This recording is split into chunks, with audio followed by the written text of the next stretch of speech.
जिस औरत ने मर्द की नफ्सियात को समझ लिया, वो कभी भी अपने रिश्ते में ऐसा कदम नहीं उठाएगी जो उस रिश्ते को नुकसान पहुंचाए। क्योंकि एक मर्द को सिर्फ मोहब्बत करने वाली औरत नहीं चाहिए होती, बल्कि उसे एक समझदार, उसे समझने वाली औरत भी चाहिए होती है।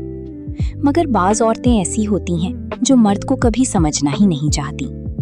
जो औरत वाकई मर्द के दर्द को समझ लेती है, वो उसे कभी ऐसे मकाम पर नहीं ले जाती जहां वो अंदर ही अंदर खामोश हो जाए।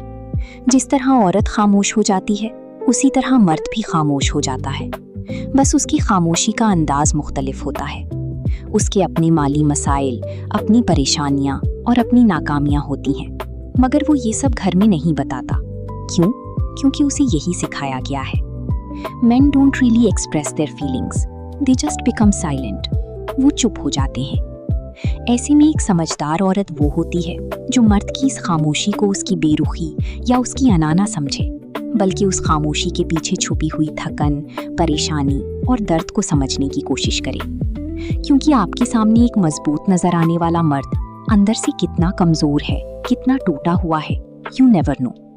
और मैं हमेशा कहता हूँ कि मर्द को सिर्फ मोहब्बत करने वाली औरत नहीं चाहिए होती, बल्कि उसे एक ऐसी औरत चाहिए जो उसे समझे।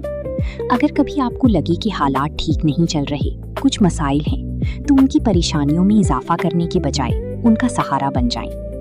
ऐसा हो ही नहीं सकता कि एक मर्द ऐसी औरत को आसानी से छोड़ दे या उससे दूर हो जाए, क्योंकि एक अच्छी औरत मर्द के लिए उसका सेफ प्लेस बन जाती है। यही वो मौके होते हैं जहां हमें एक दूसरे के करीब आना चाहिए, एक दूसरे को समझना चाहिए। मैंने अक्सर देखा है कि हमारी सोसाइटी में जब एक मर्द खामोश हो जाता है तो उसकी वजूहात कुछ और होती हैं, मगर बहुत सी औरतें उस खामोशी को अपनी जात पर ले लेती हैं, उसे मर्द की अना समझकर उसके साथ एक नई जंग शुरू कर देती हैं। ऐसे में एक मर्द हमेशा आपसे दूर भागेगा।